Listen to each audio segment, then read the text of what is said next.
വിവാഹം കഴിക്കാൻ പോകുന്നവർ ശ്രദ്ധിക്കേണ്ട ചില കാര്യങ്ങളുണ്ട്. ഇനി പറയാൻ പോകുന്ന 14 തരത്തിലുള്ള സ്വഭാവ വിശേഷങ്ങളുള്ളവരെ ഒഴിവാക്കുന്നതായിരിക്കും നല്ലത്.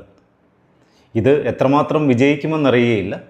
എങ്കിലും ഈ 14 ഒഴിവാക്കാൻ പറ്റിയില്ലെങ്കിലും കുറേയെങ്കിലും ഒഴിവാക്കിക്കൊണ്ട് വിവാഹാലോചന നടത്തുകയാണെങ്കിൽ ചിലപ്പോൾ നമ്മുടെ ജീവിതം നന്നായേക്കാം. ഒന്നാമത് ഒഴിവാക്കേണ്ടവരാണ് അഹങ്കാരികളായിട്ടുള്ള വ്യക്തികൾ. അവരെക്കുറിച്ച് കൂടുതൽ പറയണ്ടല്ലോ. രണ്ടാമത് നുണ പറയുന്നവർ, സത്യസന്ധതയില്ലാത്തവർ തന്നെയാണ് അവർ. മൂന്നാമത്തേത് ദുശ്ശീലങ്ങൾക്ക് അടിമപ്പെട്ടവരാണ്. നാലാമത്തേത് ഉത്തരവാദിത്വം ഇല്ലാത്ത ആൾക്കാർ. അഞ്ചാമത്തേത് പരസ്പര ബഹുമാനമില്ലാത്തവർ. ആറാമത്തേത് ദയയില്ലാത്തവർ. 7 അമിതമായി മറ്റുള്ളവരെ ഏത് കാര്യത്തിനും ആശ്രയിക്കുന്നവർ. 8 ലക്ഷ്യബോധം ഒട്ടുമില്ലാത്ത ആൾക്കാർ. 9 കുടുംബ ബന്ധങ്ങൾക്ക് ഒട്ടും വില കൽപ്പിക്കാത്തവർ.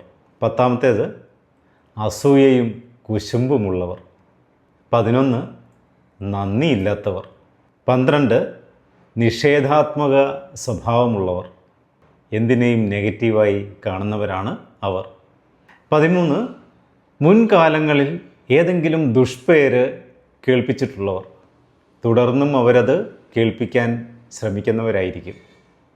14 വികാരങ്ങൾക്ക് കടിഞ്ഞാണിടാൻ കഴിവില്ലാത്തവർ. ഒരു തരത്തിലുള്ള ആലോചനാശേഷിയുമില്ലാതെ പെട്ടെന്ന് തന്നെ എടുത്തു ചാടി പ്രവർത്തിക്കുന്നവരാണ് അവർ. ഇങ്ങനെയുള്ള 14 സ്വഭാവ വിശേഷങ്ങളുള്ളവരെ കഴിയുന്നതും ഒഴിവാക്കുക.